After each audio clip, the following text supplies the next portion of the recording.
Hello friends, तो कैसे हैं आप लोग? बढ़िया एकदम। चलिए ठीक है, तो आज हम एक बहुत ही इम्पॉर्टेंट टॉपिक के साथ आपके साथ हैं। वो इम्पॉर्टेंट टॉपिक है ब्लड प्रेशर। ठीक, ब्लड प्रेशर इसलिए इम्पॉर्टेंट है यार कि ये हर घर की समस्या है, ये कहा जाए कि ये हर व्यक्ति की समस्या है। तो ब्लड प्रेशर में हम क्या क्या पढ़ेंगे उसके बारे में आपको मैं बता दूं। सबसे पहले तो हम ब्लड प्रेशर के बारे में पढ़ेंगे, फिर टाइप्स ऑफ ब्लड प्रेशर। ठीक, कितने तरह का ब्लड प्रेशर होता है? तो ब्लड प्रेशर दो तरह का होता है, systolic blood pressure and diastolic.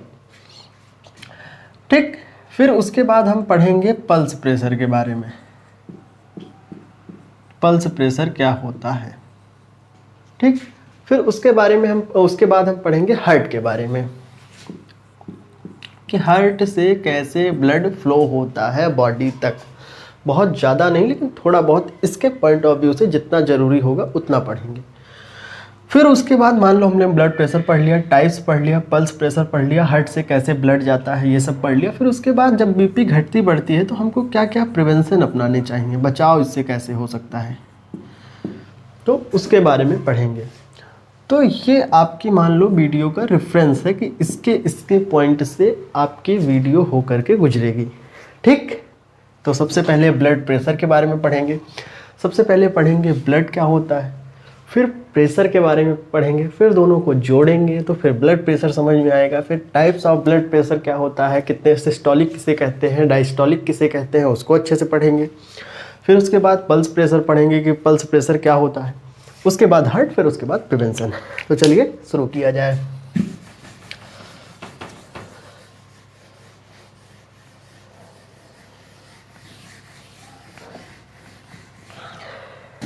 शुरू किया जाए। चलो, बीपी, जिसको हम लोग आम भाषा में कहते हैं बीपी। तो बी से blood,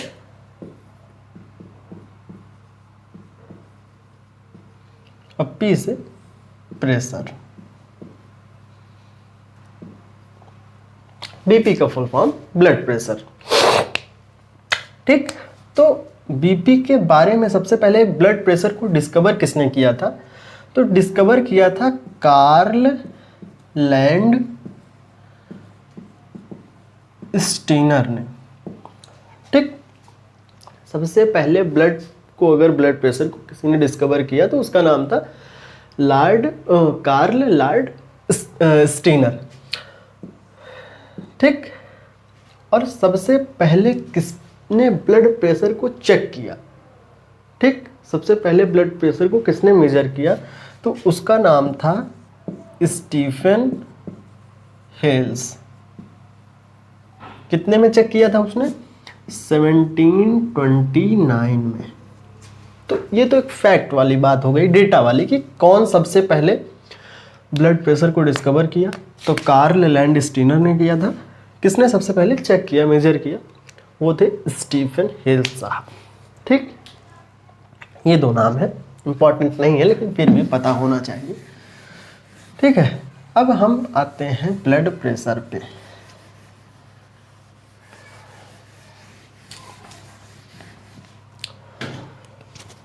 blood pressure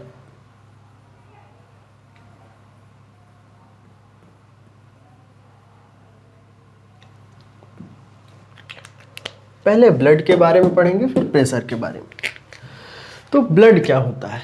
blood is a fluid which transport oxygen and nutrients to the body cells and carries away carbon dioxide or waste product।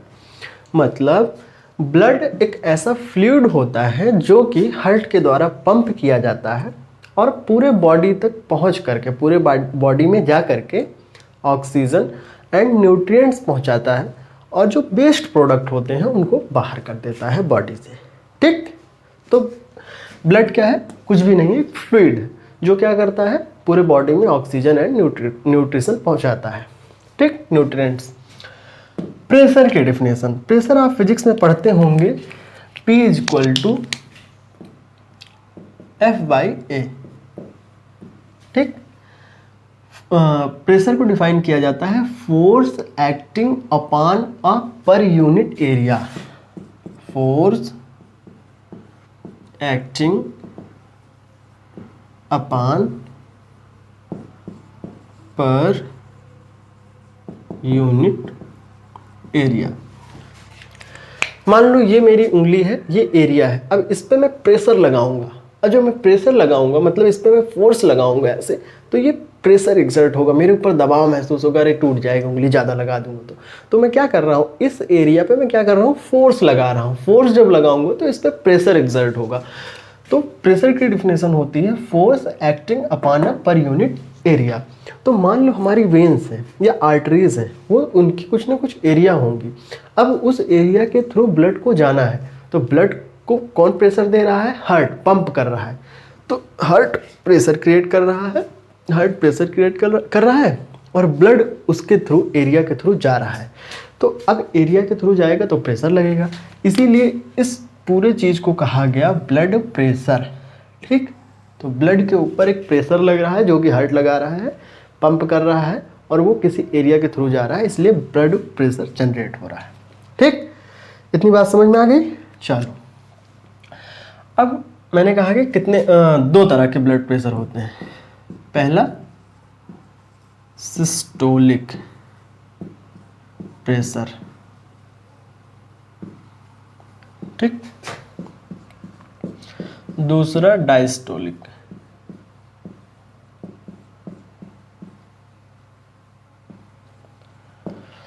जब आप बीपी नपवाने जाते होंगे तो उसकी जो रीडिंग होती है, मेंटेन रीडिंग होती है जो, वो होती है 120/80 mmHg, मिलीमीटर मरकरी। अगर आपकी बीपी इतनी है तो नॉर्मल है, मेंटेन्ड है। अब इससे कम होती है, मान लो 120 से 100 हो जाती है, या 80 से 60 हो जाती है, या 70 हो जाती है, तो वो बीपी कम हो जाएगी। इससे बढ़ जाती है 120 से 140, 160, 200 तक, 220 तक चली जाती है अगर, तो वो बढ़ जाती है। तो जो ये, अब जो नहीं जानते वो कहते हैं भैया ऊपर वाली बीपी कितनी है, नीचे वाली बीपी कितनी है। तो जो ऊपर वाली बीपी होती है उसको कहते हैं सिस्टोलिक ब्लड प्रेशर या सिस्टोलिक प्रेशर। ठीक, सिस्टोलिक प्रेशर। जो नीचे वाला होता है उसको कहते हैं डायस्टोलिक प्रेशर। ठीक, ऊपर वाले प्रेशर को सिस्टोलिक एंड नीचे वाले प्रेशर को डायस्टोलिक। अब इन दोनों चीज़ों का मतलब समझो। सिस्टोल का मतलब होता है कॉन्ट्रैक्ट, ठीक, कॉन्ट्रैक्ट करना। जैसे मान लो एक पन्नी है, पन्नी में आप पानी भर दिए, अब उस पन्नी को आप दबाओगे तो पानी अगर जगह होगी तो वो आगे प्रोसीड करेगा। ठीक उसी तरीके से हमारा ब्लड जब कॉन्ट्रैक्ट होता है यानी कि सिकुड़ता है, जब सिकुड़ेगा तो ब्लड जो है हार्ट से बाहर निकलेगा और बॉडी ऑर्गन तक जाएगा। डायस्टोल सिस्टोल की उल्टी प्रोसेस है। सिस्टोल का मतलब ब्लड हार्ट से निकल करके बॉडी में जाएगा, जिस स्पीड से ब्लड धक्का देगा बॉडी तक पहुंचने के लिए ब्लड को, ये सिस्टोल प्रेशर है। डायस्टोल उसी का अपोजिट है, जिस प्रेशर से बॉडी से ब्लड हार्ट में जाएगा उस प्रेशर को कहते हैं डायस्टोलिक प्रेशर। इतनी बात क्लियर। सिस्टोलिक जाने का प्रेशर, डायस्टोलिक आने का प्रेशर। सिस्टोलिक जाने का प्रेशर,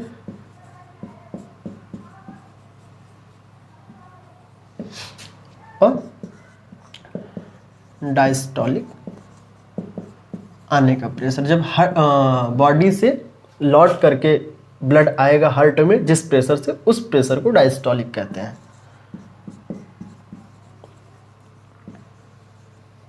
ठीक, इतनी बात क्लियर है। चलो अब इसको इरेज करें तो आगे बताते हैं। तो जाने के प्रेशर को क्या कहते हैं, सिस्टोलिक। आने के प्रेशर को क्या कहते हैं, डायस्टोलिक। हमारा हार्ट क्या करता है, फोर्स लगाता है किस पे, ब्लड पे। इस ब्लड फिर क्या करता है, आर्टरीज से, वेन से होकर के गुजरता है, तो इस वजह से फोर्स लगता है। ठीक, अच्छा, अब पल्स प्रेशर मैंने बताया था।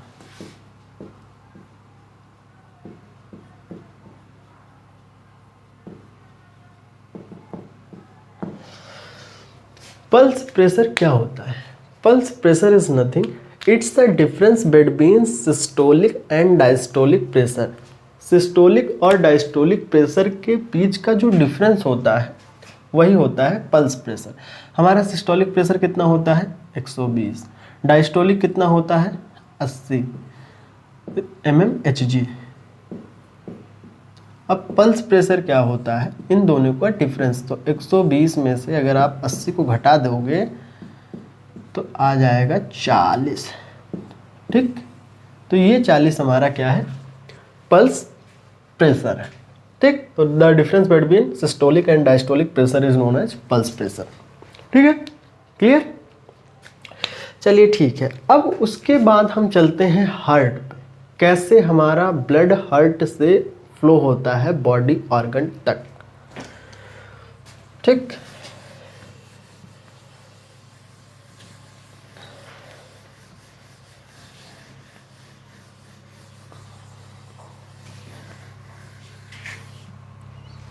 तो हमारे हार्ट में 4 चैम्बर होते हैं। पहले इसको छोटा सा डायग्राम देख लो, फिर उसके बाद। ठीक, ये है आपका लेफ्ट ऑरिकल। दिखाई दे रहा है कि नहीं? हाँ ठीक है, लेफ्ट ऑरिकल। फिर उसके बाद ये नीचे वाला लेफ्ट वेंट्रिकल। उसके जस्ट अपोजिट साइड ये हो जाएगा राइट ऑरिकल।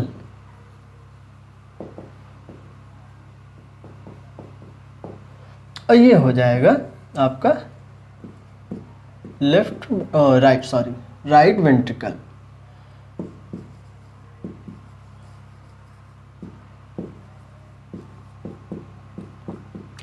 अब समझो, लंग्स से हमारा ब्लड जाता है लेफ्ट ऑरिकल में। ठीक, लंग्स से। ठीक है, फिर लेफ्ट ऑरिकल से फिर जाता है लेफ्ट वेंट्रिकल में, और लेफ्ट वेंट्रिकल से ब्लड निकल जाता है बॉडी के ऑर्गन तक, बॉडी में चला जाता है। या उसको इस तरीके से कहा जाए कि जो डीऑक्सीनेटेड ब्लड होता है, जो ब्लड बॉडी से आता है, वो जाता है आपके राइट ऑरिकल में। राइट ऑरिकल में जाने के बाद वो जाता है राइट वेंट्रिकल में। राइट वेंट्रिकल से जाने के बाद ब्लड चला जाता है लंग्स में। फिर लंग्स से ब्लड जाता है लेफ्ट ऑरिकल में। लेफ्ट ऑरिकल से ब्लड जाता है लेफ्ट वेंट्रिकल में। लेफ्ट वेंट्रिकल से ब्लड निकल जाता है बॉडी तक। फिर से समझो, सबसे पहले बॉडी से, ये डीऑक्सीनेटेड ब्लड की बात है। जब उल्टा ब्लड हमारी बॉडी से हार्ट में जाएगा तब की बात है। तो सबसे पहले बॉडी से जाएगा राइट ऑरिकल में, राइट ऑरिकल से जाएगा राइट वेंट्रिकल में, फिर उसके बाद लंग्स में, लंग्स के बाद लेफ्ट ऑरिकल, लेफ्ट ऑरिकल के बाद लेफ्ट वेंट्रिकल, लेफ्ट वेंट्रिकल से ब्लड चला जाएगा बॉडी में। ठीक, तो ये तो कैसे ब्लड जाता है ये आप समझे। अब मैं हार्ट का डायग्राम बनाऊंगा और लेफ्ट वेंट्रिकल को उसको डिनोट करके फिर वहां से हम समझेंगे। चलो, समझ में आ रहा है कि नहीं? चलो ठीक है। अब देखो कैसे हमारा ब्लड फ्लो होता है, समझना। सबसे पहले मान लो ये हमारा हार्ट है। ठीक, इसको डिनोट कर लो लेफ्ट वेंट्रिकल। यहां से ब्लड हमारा निकला। अब यहां से ब्लड निकलने के बाद वो जाता है आर्टरीज में।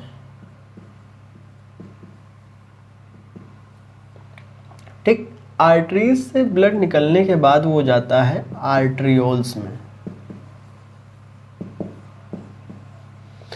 आर्ट्रियोल से ब्लड जब निकलता है तो वो जाता है कैपिलरीज में।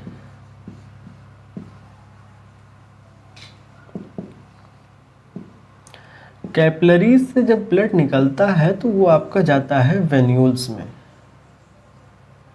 और जब वेन्यूल से ब्लड निकलता है तो वो जाता है आपके वेन्स में। और फिर जब वेन से ब्लड निकलता है तो वो जाता है आपके हार्ट में।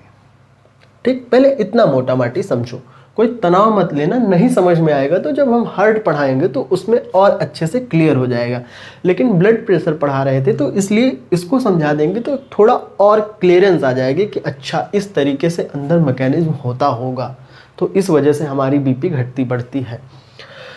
सबसे पहले हार्ट है, लेफ्ट वेंट्रिकल से जहाँ से ब्लड हमारा निकलता है बॉडी के लिए, वहाँ से हम बात शुरू करते हैं। वहाँ से, क्योंकि उसी जिस प्रेशर से हार्ट बॉडी के लिए ढकेलता है ब्लड को, उसी प्रेशर को हमारा जो ब्लड नापते हैं वही प्रेशर हमारा नापा जाता है। उसी को 120/80 mmHg में नापा जाता है। अगर इतना है आपका तो आपका ब्लड प्रेशर बिल्कुल ठीक है, मेंटेन है, इसमें किसी प्रकार की कोई दिक्कत नहीं है, ना कम है ना ज़्यादा है।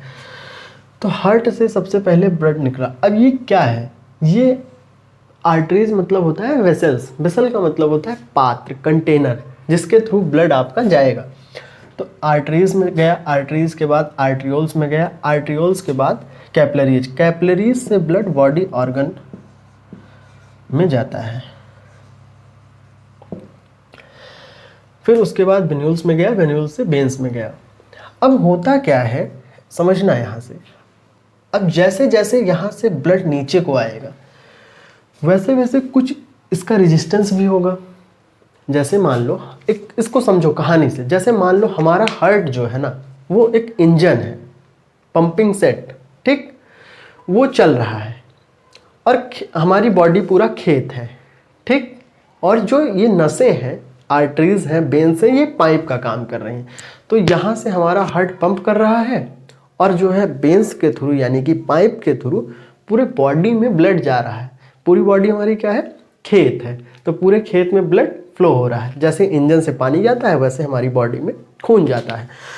तो अब यहाँ से ब्लड मान लो निकला, अब आर्टरीज से वो जाएगा, तो जैसे जैसे वो आर्टरीज से जाएगा तो इसका कुछ रेजिस्टेंस भी होगा, तो उसकी स्पीड कम होगी।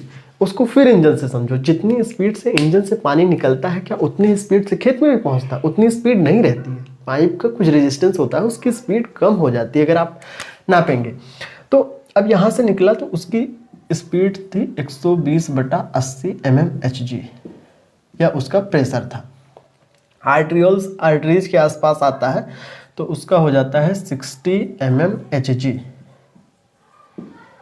जब कैपिलरीज से बॉडी में जाएगा तो उसका लगभग हो जाता है 15 से लेकर के 18 mmHg तक। उतनी स्पीड में जाएगा तो सह भी तो नहीं पाएंगी ना हमारी बॉडी, भाई उतने प्रेशर को झेलना भी तो चाहिए। वहाँ से तो वो पंप करता है तेज से कि बॉडी के ऑर्गन तक सही से ब्लड पहुँच जाए, लेकिन उस स्पीड से नहीं बॉडी झेल पाएगी। बॉडी के और बहुत नाजुक नसें होती हैं, नब्स होती हैं, वेन्स होती हैं, तो वो नहीं झेल पाएंगे। इसलिए इसकी स्पीड नेचर ने बहुत अच्छे से डिज़ाइन किया है ना, तो इसीलिए उसकी स्पीड कम हो जाती है। अच्छा, अब एक चीज़ और यहाँ पे कहानी है कि ये जो कैपिलरीज हैं ये बहुत ही फाइन वेसल्स हैं। क्या है? Fine vessels. तो ये क्या करती हैं, अब मान लो जैसे कि यहाँ से ब्लड की स्पीड बढ़ गई, मान लो ये 120 से 140 या 160 हो गया, ठीक, ये भी मान लो बढ़ गया 90 हो गया, ठीक, या 100 मान लो, जो भी मान लो, बढ़ा दोनों, ठीक है, ये 100 हो गया, ठीक। अब क्या होगा, आर्टरीज से आएगा, आर्ट्रियोल से आएगा, लेकिन मैंने बताया कि ये बहुत ही फाइन होता है, बहुत ही नाजुक होती है। अब इतनी स्पीड से अगर ब्लड प्रेशर इधर से जाएगा हो करके तो ये बस्ट हो जाएगी, और जब बस्ट हो गई तो डिसऑर्डर क्रिएट हो गया, खून फिर हार्ट तक पहुंच पाएगा नहीं, तो फिर हमारी वही बात हो जाएगी, डेथ वाली कंडीशन आ जाएगी। ब्लड का ही तो सारा खेला है, ब्लड ही अगर नहीं पहुंचेगा तो फिर समझ लो दिक्कत होना है। तो ये क्या करती है, ये कैपिलरीज की एक टेंडेंसी है, ये बना लेती है लिम्फ,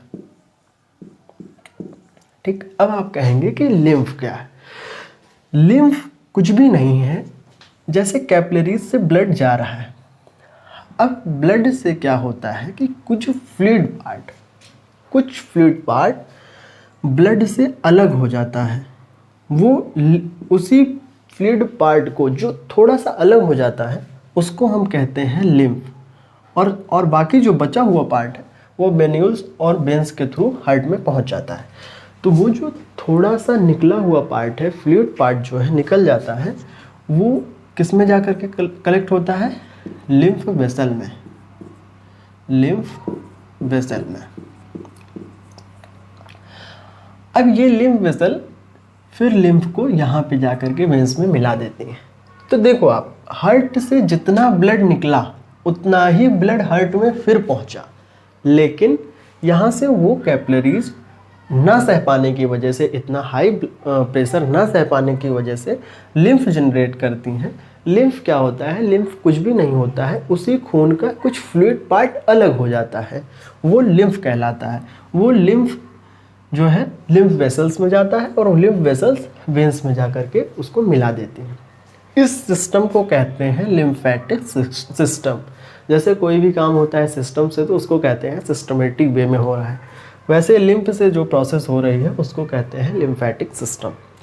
इतनी बात समझ में आ गई क्या? ठीक। अब देखो, जब यहाँ से ब्लड का कुछ फ्लूइड पार्ट कम हो गया तो जाहिर सी बात है कि उसका वॉल्यूम कम हो जाएगा ब्लड का। जब वॉल्यूम कम हो जाएगा तो आसानी से यहाँ से होते हुए वेंस के, वेन्यूल्स और वेंस के होते हुए हार्ट में चला जाएगा, हार्ट अच्छे से पंप कर देगा, फिर वो बॉडी तक पहुँच जाएगा। तो बेसिकली ये क्या करता है? कैपिलरीज ब्लड के वॉल्यूम को कम कर देता है। ठीक। जब ब्लड के वॉल्यूम को घटा देगा तो कम हो जाएगा थोड़ा, तो जब कम हो जाएगा तो आसानी से ब्लड फिर हार्ट तक पहुंच जाएगा। इतनी बात क्लियर, स्पष्ट है? चलो ठीक, इसको मिटाएं, फिर उसके बाद प्रिवेंशन बताएंगे कि कैसे बीपी घटेगी बढ़ेगी तो क्या करना चाहिए क्या नहीं करना चाहिए। मिटाएं? चलो,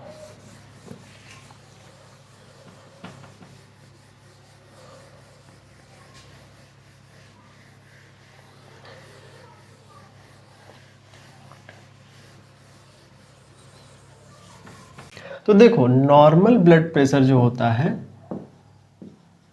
नॉर्मल बीपी होती है आपकी 120/80 होनी चाहिए।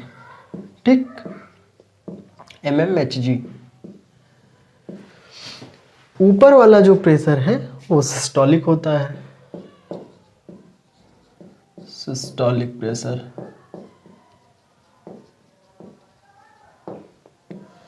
नीचे वाला डायस्टोलिक।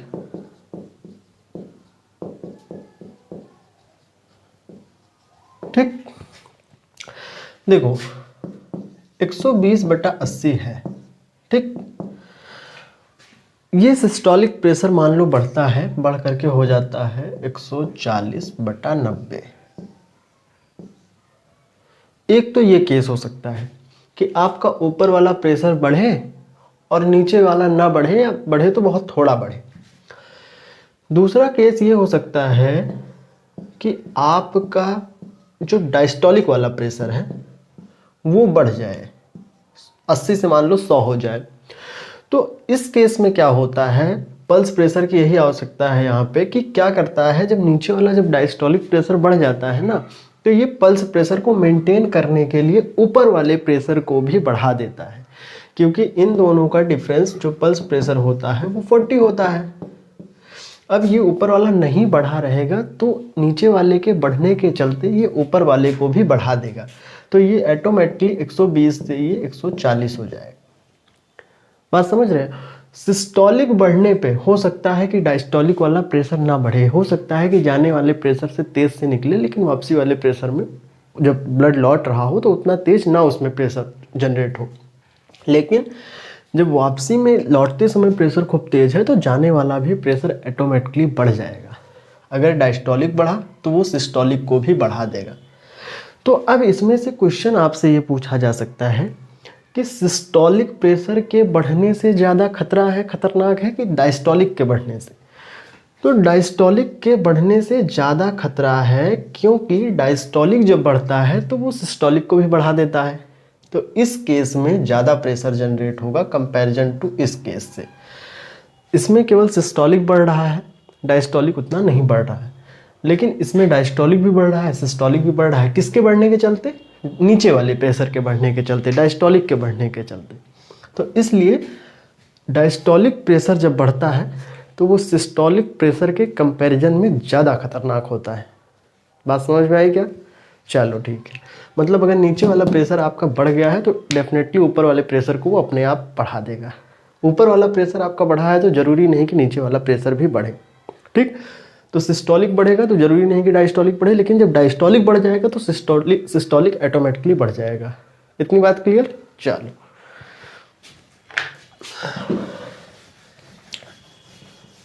ठीक, अब ये बात समझ में आ गई हमको। अब हम क्या देखेंगे कि बीपी घटती बढ़ती क्यों है। देखो, बीपी बढ़ने का सबसे पहला कारण समझ लो, बीपी तब बढ़ती है जब हमारे ब्लड का वॉल्यूम ज़्यादा हो जाता है। ठीक, ब्लड में हम जानते हैं नियर अबाउट 80% वाटर होता है। तो अगर ब्लड का वॉल्यूम ज़्यादा रहेगा तो हार्ट के पास ब्लड ज़्यादा जाएगा तो हार्ट को ज़्यादा पंप करना पड़ेगा, बहुत तेज़ से धक धक धक धक धक धक, मतलब हार्ट बीट बढ़ जाएगी। तो हार्ट बीट जब ज़्यादा मतलब बढ़ जाएगी तो हार्ट को ज़्यादा ब्लड पंप करना पड़ेगा। तो एक मेन कारण ये भी हो सकता है कि वॉल्यूम के बढ़ने से ब्लड प्रेशर इंक्रीज हो जाता है। ठीक, दूसरा ये कारण होता है कि मान लो आप बहुत ज़्यादा टेंशन में चले गए, बहुत ज़्यादा तनाव लेने लगे किसी बात को सोच करके, तो उस केस में क्या होता है कि ब्रेन पे बहुत लोड पड़ता है, ब्रेन को उतने मात्रा में ब्लड नहीं मिल पाता, तो फिर वो हार्ट को सिग्नल देता है कि यार पंप करो जल्दी, है ना। तो फिर क्या करता है, हार्ट बीट हमारी ऑटोमेटिकली बढ़ जाती है। जब बढ़ जाती है तो वही ब्लड बहुत तेज़ से सर्कुलेट होने लगता है बॉडी में, तब भी हमारी हार्ट बीट बढ़ जाती है, ब्लड प्रेशर इंक्रीज हो जाता है। हम किसी चीज़ को देख लिए, डर गए देख करके, तो हार्ट बीट हमारी इंक्रीज हो जाती है, तब भी ब्लड प्रेशर बढ़ जाता है। ठीक, तो ये सब मेन कारण होते हैं ब्लड प्रेशर के बढ़ने के। घटने का क्या कारण हो सकता है? घटने का ये कारण हो सकता है कि आपके ब्लड का वॉल्यूम कम हो। जब ब्लड ही नहीं रहेगा तो फ्लो कहाँ से होगा, जब फ्लो नहीं होगा तो ब्लड प्रेशर कम हो जाएगा। दूसरा ये कारण हो सकता है कि आपका ब्लड थोड़ा गाढ़ा है, थक्का बन रहा है ब्लड में। जब गाढ़ा रहेगा तो सही से वो फ्लो नहीं कर पाएगा, तब भी एक कारण है कि ब्लड सही से नहीं फ्लो करेगा तो बीपी कम हो जाएगी। दूसरा ये कारण, तीसरा और एक कारण हो सकता है कि क्लॉटिंग होने लगे आपके ब्लड में। मान लो ये वेन्स है, ठीक, या आर्टरीज है, इसके थ्रू ब्लड जा रहा है, लेकिन यहाँ पे आपके ब्लड इकट्ठा हो गया है, थोड़ा थोड़ा थक्का बन गया है। जब थक्का बन गया है तो यहाँ एरिया कम हो गई, अब यहाँ से खूब तेज़ से प्रेशर मारेगा ब्लड, तो हो सकता है कि थोड़ा सा ब्लड निकल जाए लेकिन सब ना निकल पाए। तो ये भी एक वजह हो सकती है कि ब्लड क्लॉटिंग होती है, इसलिए भी बीपी कम हो जाती है। अच्छा, ये जो ब्लड क्लॉटिंग वाला सिस्टम है, क्या इसको, जैसे ब्रेन में अगर ब्लड क्लॉटिंग हो जाती है तो फिर वही दौरा पड़ने लगता है, तो क्या इसको हम मतलब इसको हटा सकते हैं? ब्लड क्लॉटिंग का कोई इलाज है? तो इसका इलाज है सर्जरी करके। एक सर्जरी होती है एंजियोप्लास्टी। ठीक, एंजियोप्लास्टी करके एक सर्जरी होती है। तो उस सर्जरी में क्या होता है कि जिस पार्ट में ब्लड की क्लॉटिंग हो रही है उस पार्ट में एक ट्यूब जैसा लगा दिया जाता है। तो वो उस पार्ट में ट्यूब लगा देते हैं, तो वहाँ जो ब्लड क्लॉट होता रहता है उस जगह पे ब्लड नहीं क्लॉट होता है, तो इसलिए वहाँ से फिर ब्लड जाने लगता है, तो सर्कुलेशन मेंटेन हो जाता है। ये मेन कारण है। अब हम देखते हैं कि जैसे ब्लड प्रेशर हमारा बढ़ गया या हमारा ब्लड प्रेशर घट गया तो हमको क्या करना चाहिए। मान लो हमारा ब्लड प्रेशर बढ़ गया है, ठीक है, बीपी बढ़ गई है। अब हम डॉक्टर के पास जाते हैं तो वो डॉक्टर हमको एक इंजेक्शन देता है। उस इंजेक्शन में बेसिकली क्या होता है, वो इंजेक्शन इसलिए दिया जाता है कि आपका यूरिन को प्रमोट करने के लिए दिया जाता है। जब आप लगाया जाएगा वो इंजेक्शन तो उसके 10-15 मिनट बाद आप टॉयलेट जाएंगे। तो उसमें क्या होता है कि जब आप टॉयलेट जाएंगे तो आपके ब्लड का वॉल्यूम थोड़ा बहुत कम हो जाएगा, घट जाएगा। तो जब घट जाएगा तो आपकी बीपी कुछ टाइम के बाद नॉर्मल होने लगेगी। और आप जानते होंगे कि जो ब्लड के बीपी जिनकी हाई होती है उनको डाईयूरेटिक ड्रग्स दिया जाता है। तो वो डाईयूरेटिक ड्रग्स बेसिकली यही करते हैं कि वो यूरिन को प्रमोट करते हैं। ठीक, तो जब यूरिन को आप प्रमोट करेंगे तो वॉल्यूम बढ़ेगा तो आप टॉयलेट जाएंगे तो वॉल्यूम ब्लड का कम हो जाएगा। तो ये एक अच्छा तरीका है मेंटेन करने का। दूसरी चीज़ कि टी कॉफ़ी भी यूरिन को प्रमोट करती है। यूरिन फॉर्मेशन में हेल्प करती है। शुगर मत डालिए, शुगर फ्री चाय पीजिए, लेकिन चाय करती है। तो चाय भी अगर आप पीते हैं तो बीपी जो है मेंटेन रहती है। अब मान लो बीपी कम है आपकी, तो क्या करना चाहिए? तो जो हमारा NaCl होता है,